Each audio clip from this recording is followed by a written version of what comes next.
Façamos um exercício, então, de análise histórica. Pensem no mundo em que nós vivemos.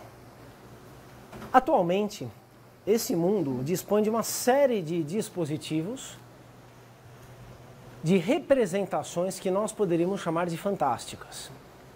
Adianto, religiosidade, a mitificação do mundo, a manipulação do sobrenatural, né?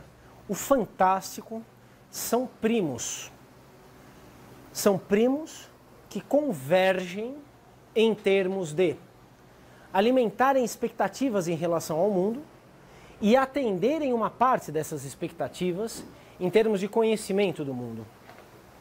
A religiosidade, a mitificação, repito, mas também essas formas de lidar com o inexplicável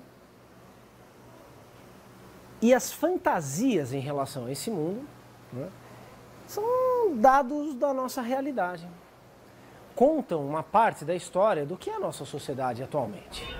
Sérgio Buarque de Holanda, cujo Visão do Paraíso foi publicado em 1959, a primeira edição, defende a seguinte ideia.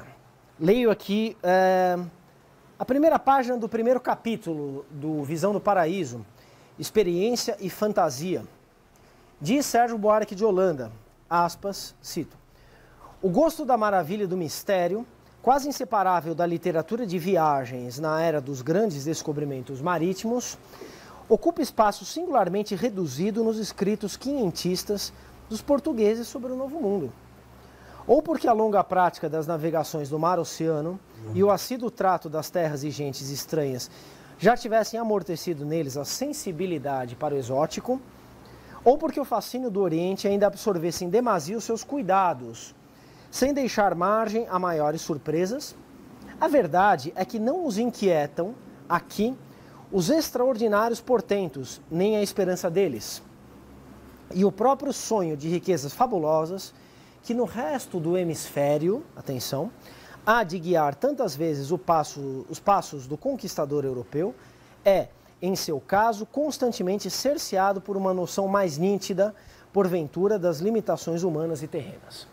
O Sérgio Buarque defende que os portugueses fantasiavam menos do que os espanhóis.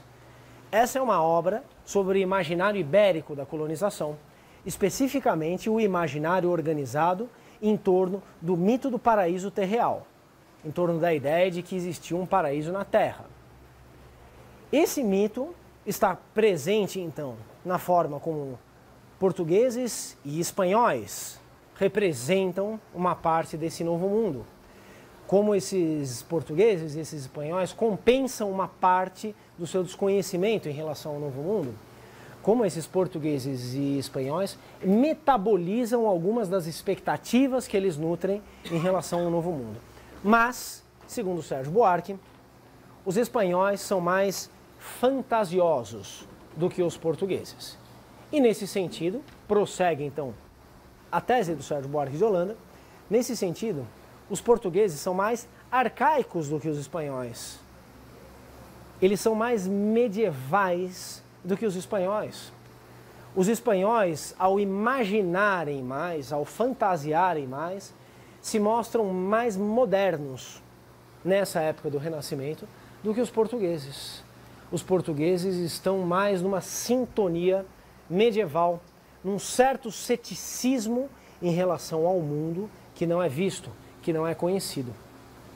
Essa, então, é a tese do Sérgio Buarque de Holanda que ele desenvolve aqui nessa obra, repito, uma obra muito importante. Poder-se-ia contestar, claro, essa caracterização, então, do ambiente das grandes navegações, do ambiente mental das grandes navegações, do ambiente cultural, como sendo, então, um ambiente mais moderno na medida em que mais fantasioso, um ambiente mais tradicional na medida em que mais cético. Porque existem, então, elementos no próprio caldo cultural do Renascimento europeu, né, que mostram o quê? Mostram justamente a postura que Sérgio Buarque crê ser uma mais arcaica, né? Uma postura, enfim, de uma certa cientificização do mundo, uma matematização das representações de mundo, conforme mostrado pelo historiador português Vitorino Magalhães Godinho, num texto que vocês leram também para uma aula anterior. O que eu quero dizer? Essa caracterização, então, do moderno como fantasioso, né, como mais fantasioso, e do arcaico como mais cético, é uma caracterização contestável. Eu não referendaria ipsis literis por completo essa tese, mas é uma tese que é um excelente ponto de partida para a observação, então, desse conjunto de fenômenos que nós estamos englobando aqui por esse título, sob esse título, né? O imaginário da colonização. O mito do paraíso terreal é um componente desse imaginário, né? É um componente central. Né? O que diz esse mito? Repito, há um paraíso na própria Terra. Há um paraíso místico transcendente, mas há um local da própria Terra que é paraíso. Esse local seria caracterizado, então, por abundância de recursos naturais, exuberância da paisagem, ares temperados, né? Condições absolutamente favoráveis de sobrevivência, riquezas abundantes.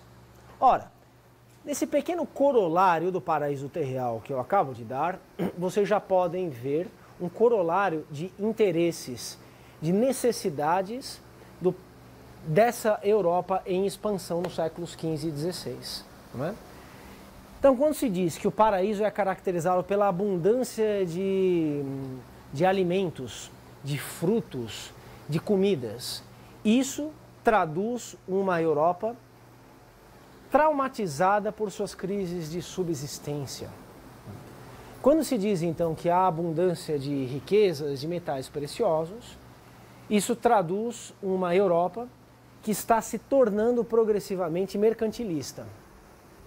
Quando se fala, então, de climas temperados, né, nem muito quente, nem muito frio, isso traduz uma Europa que vive às voltas com os seus rigores das estações do ano. Né? O paraíso terreal é, de certo modo, aquilo que a Europa gostaria de encontrar. Daí, cria-se, então, no imaginário, esse lugar. O que há de concreto, então, nesse lugar não é o lugar em si, mas é o conjunto de elementos responsáveis pela sua materialização como ideia, porque as ideias são realidades em si mesmas. Tá claro isso, pessoal? Sim? Se as pessoas realmente acreditavam nesse paraíso, é uma outra questão. É a mesma coisa de nos perguntarmos hoje se as pessoas realmente acreditam, né, em ETs com determinadas características, ou se acreditam, enfim, em certas determinações do destino, da natureza, dos ciclos da natureza. Não é uma pergunta das melhores.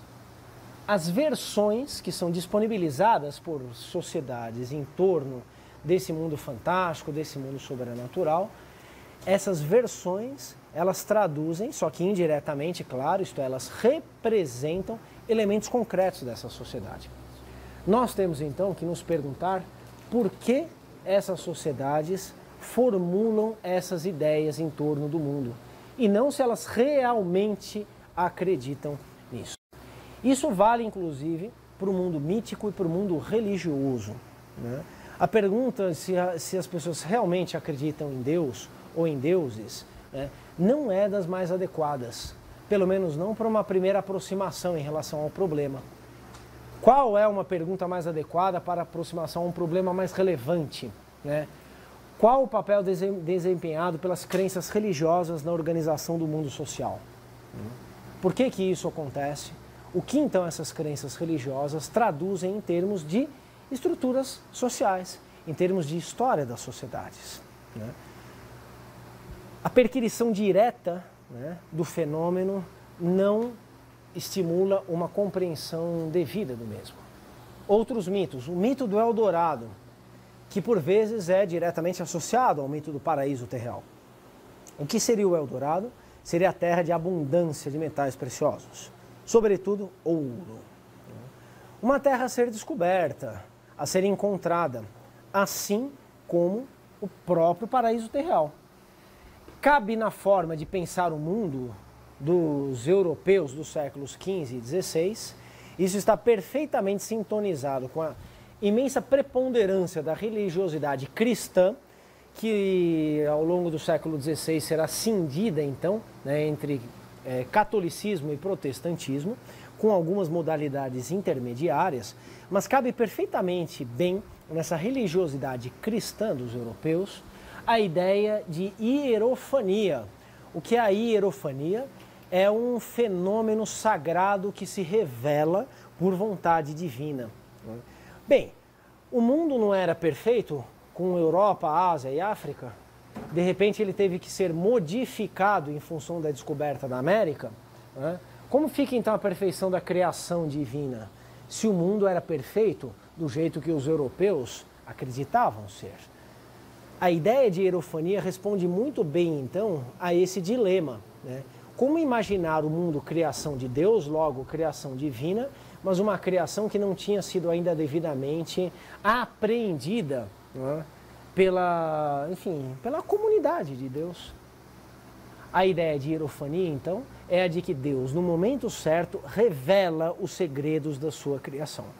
Nesse revelar, obviamente, se faz, então, se materializa um elemento sagrado dos desígnios de Deus, né? Essa ideia de hierofania, então, ela vai preenchendo certos espaços desse imaginário europeu, que está traduzindo aqui, espero que vocês estejam se convencendo disso, uma visão de mundo europeia desses séculos XV e XVI. Né? Porque, afinal de contas, o Eldorado deveria ser encontrado, porque os desígnios de Deus acabam por se revelar. Então, os europeus de fato estão buscando o Eldorado. Mas vocês podem dizer, e isso é razoável, né? Mas esse tal de Eldorado, na verdade, é uma mina de ouro. Não é muito diferente disso, né? Só que é um pouco mais do que uma mina de ouro. Porque os europeus não são apenas comerciantes que querem enriquecer. Eles são também cristãos, fortemente imbuídos do cristianismo e de um espírito cruzadista. Esse espírito cruzadista foi trabalhado, por exemplo, pelo historiador português Luiz Felipe Tomás. Né?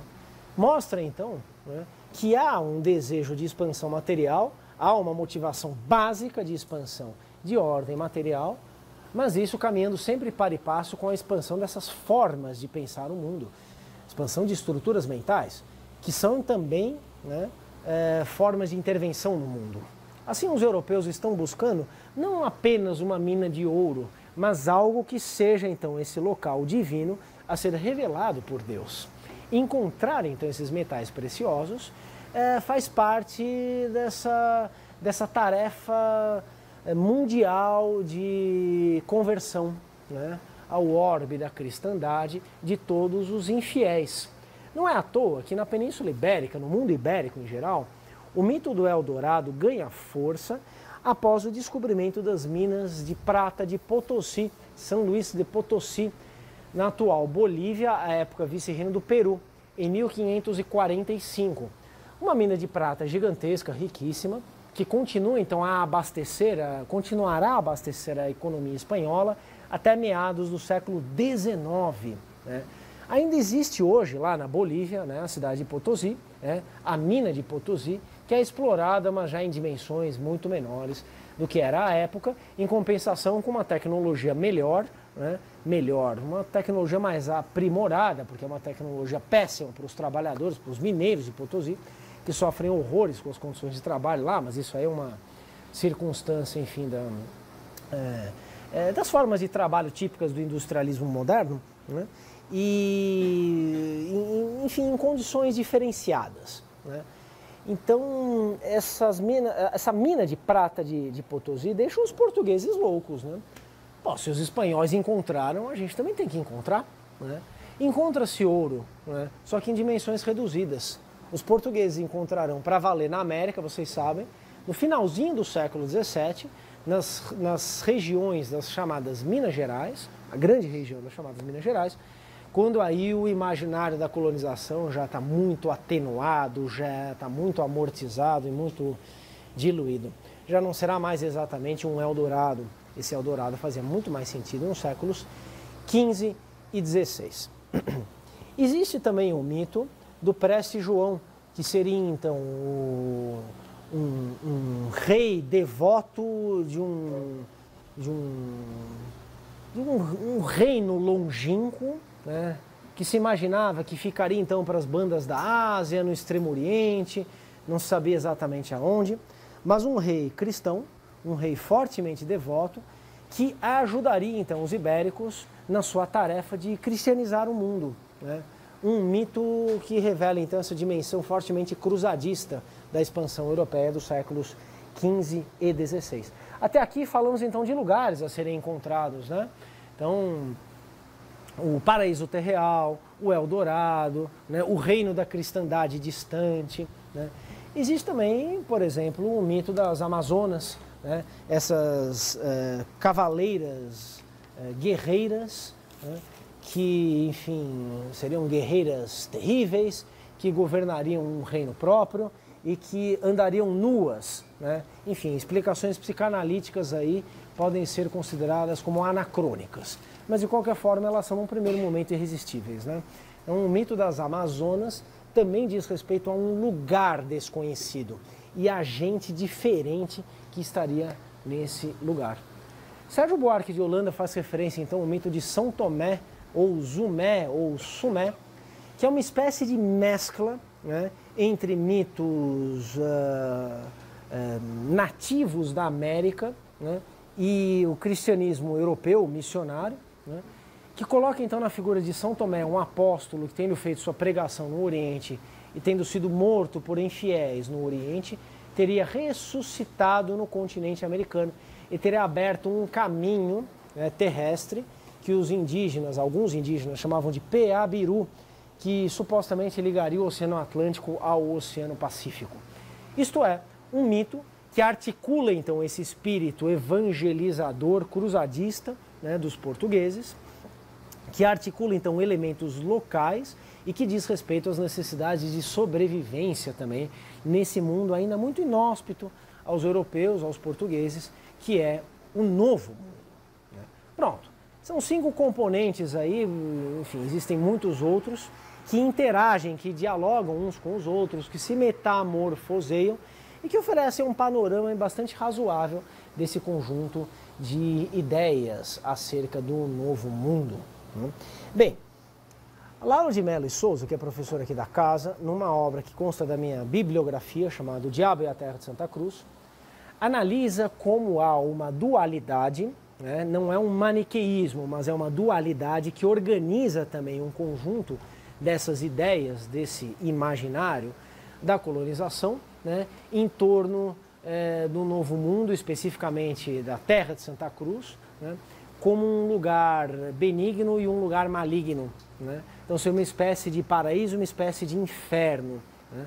Essa disputa, então, entre os atributos positivos e negativos da Terra colonizada pelos portugueses, encontra